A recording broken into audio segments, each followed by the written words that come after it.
Hello,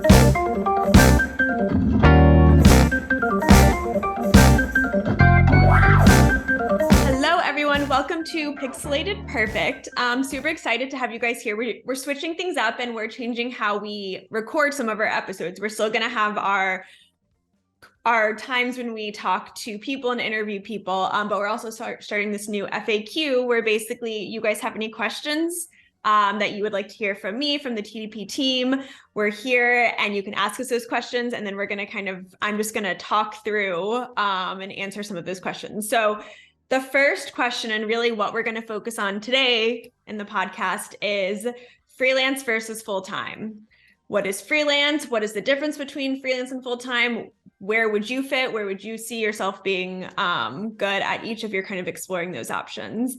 So jumping in, before we kind of talk about those differences, we pulled some stats that I want to share with you, mostly around freelance, because obviously we know if you're full-time, then you are basically working at a company 40 hours a week, doing that typical thing. But some stats about freelancing, as it's more new and nuanced, is the global freelance market size in 2022 is estimated to be $4.43 billion.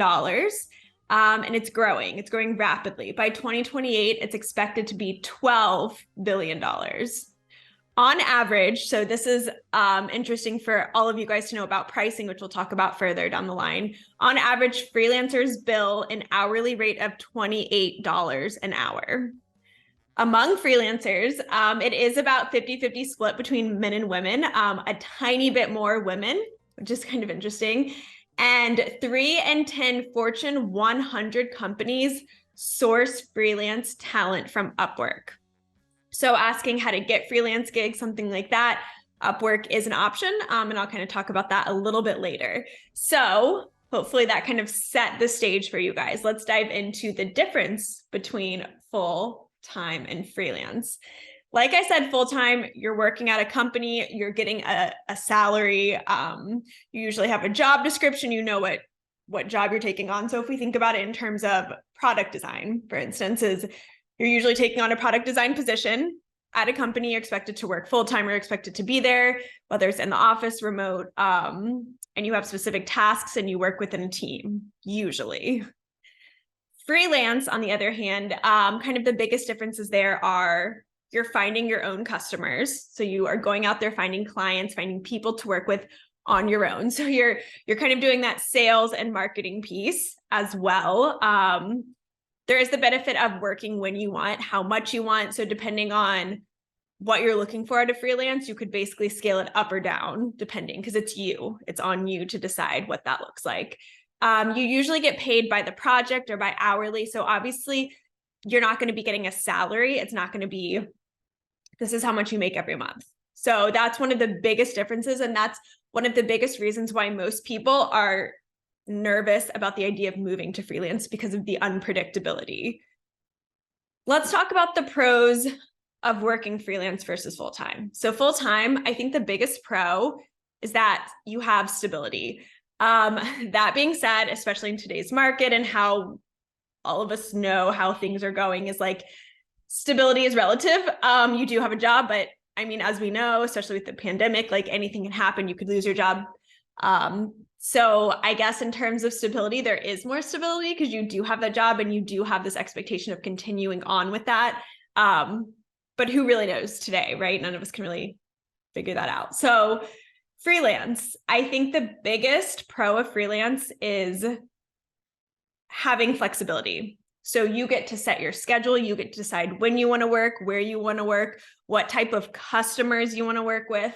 And on that last point, so actually I think now's probably a good time to tell you a little bit about my experience and how I can really speak to you guys about this, is that I have done freelance and full-time, contracting, all of the things to founder, right? So for me, I took on a full-time position in my early career. That's what I did. I worked my 9 to 5. I went to an office every day.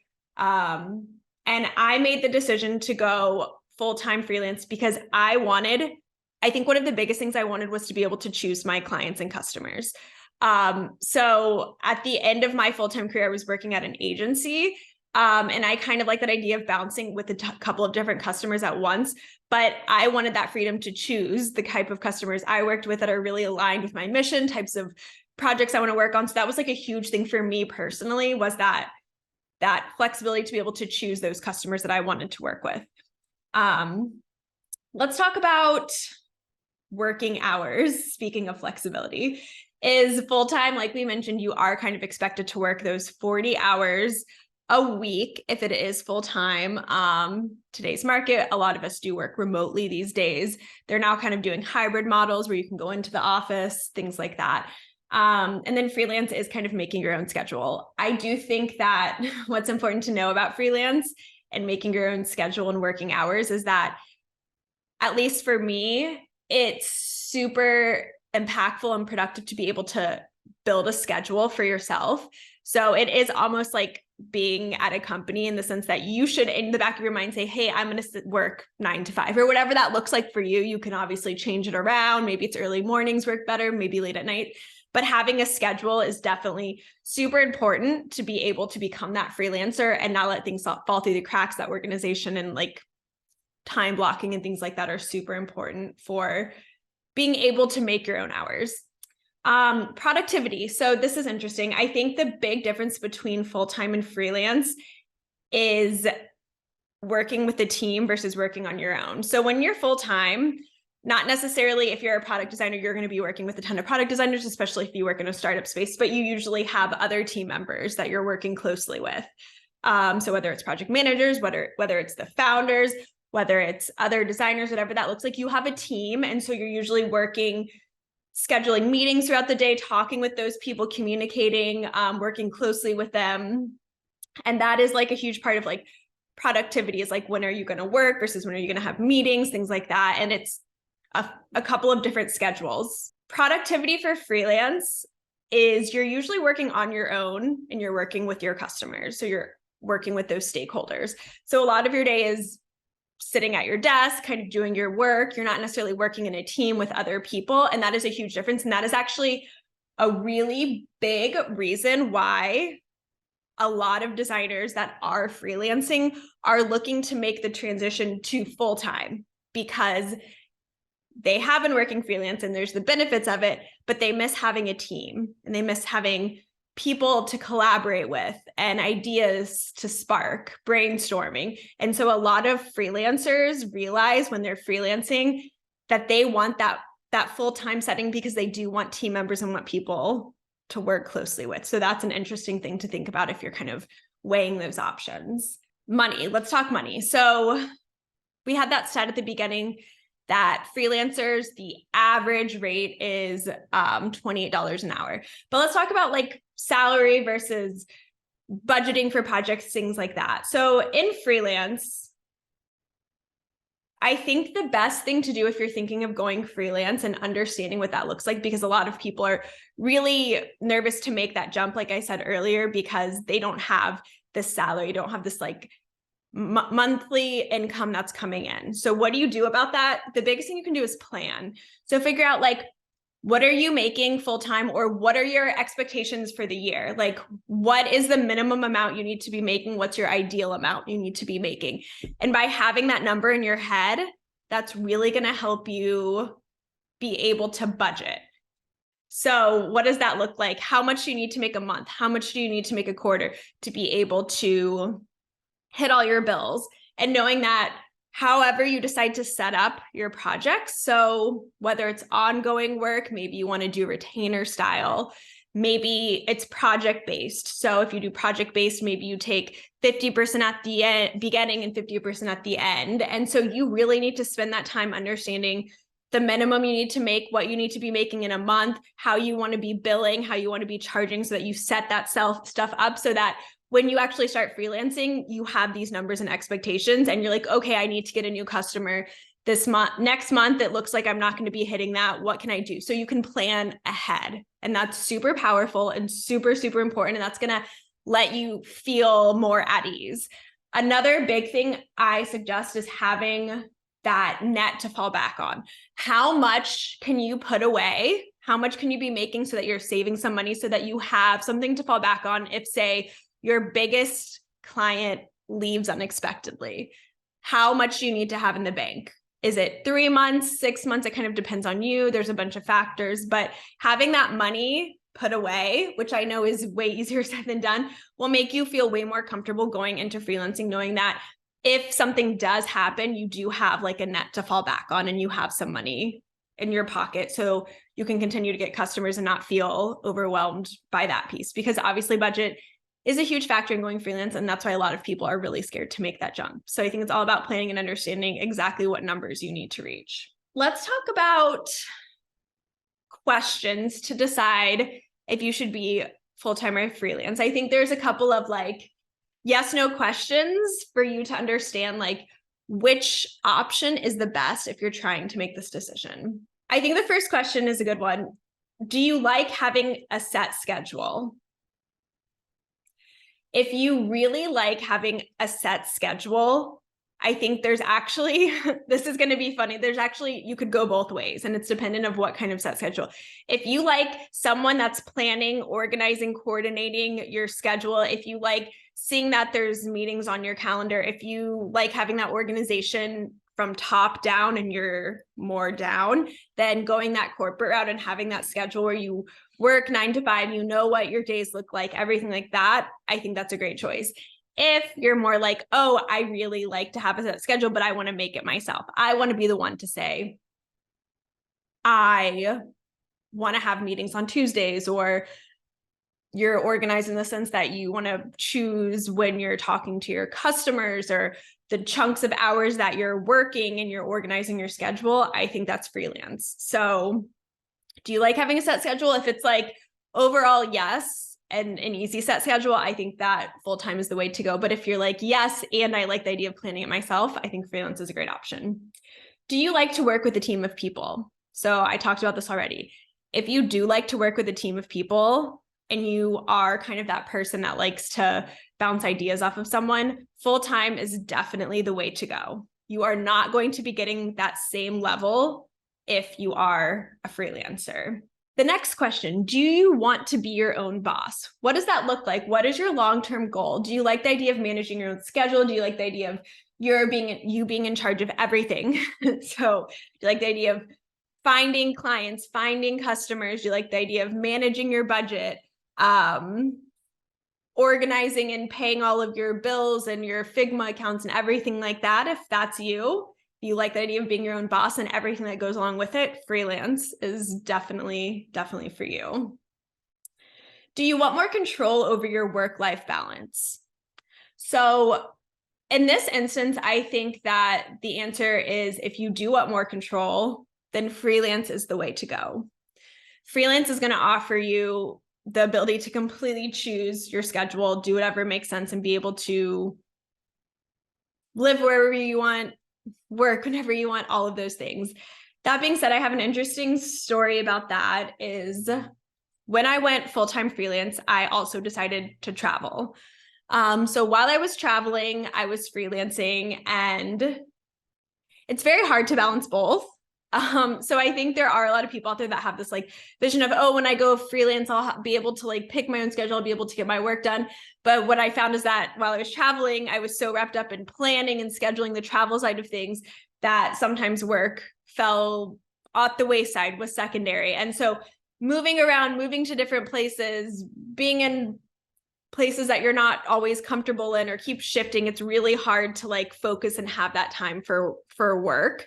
And so if you do like that idea of making your own schedule, I think it's really important to kind of like I mentioned at the beginning is like, if you're a freelancer, you do need to be able to balance, and you need to be able to like time box and say, hey, I need to work here. I need to work at this time.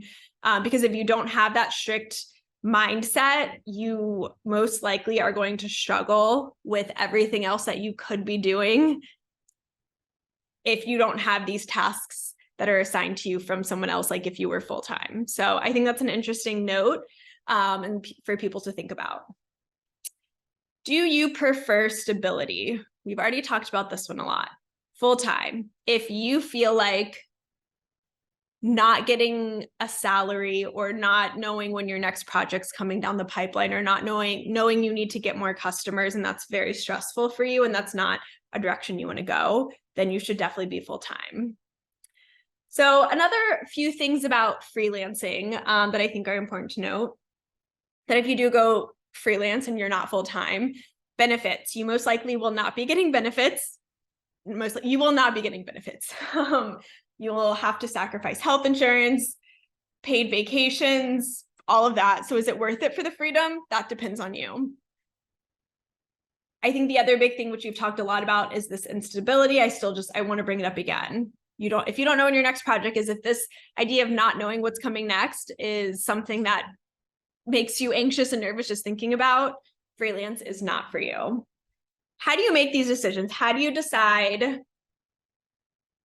where you want to go, what you want to do? I think it's about thinking big picture. So I love the exercise of like, think of it as like a new beginning.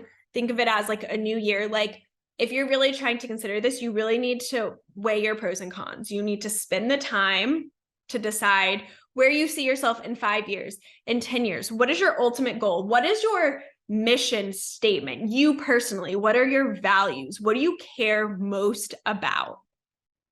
Putting together something like this is going to help you make those decisions by breaking it down into these chunks of, where do you see yourself? What do you want to do?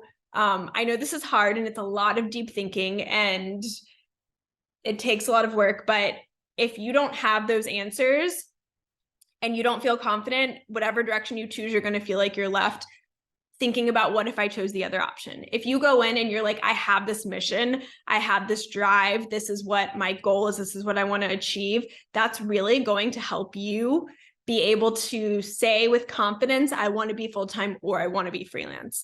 Do you have to stick to that? No, we ebb and flow, we change, right? So check in with yourself in 6 months, in a year. Like, is that still your goal? Is that still your mission? Has it shifted? Has it changed? That's totally fine. But as long as you have this guiding light and this mission, that's really going to help you continue to think about what comes next.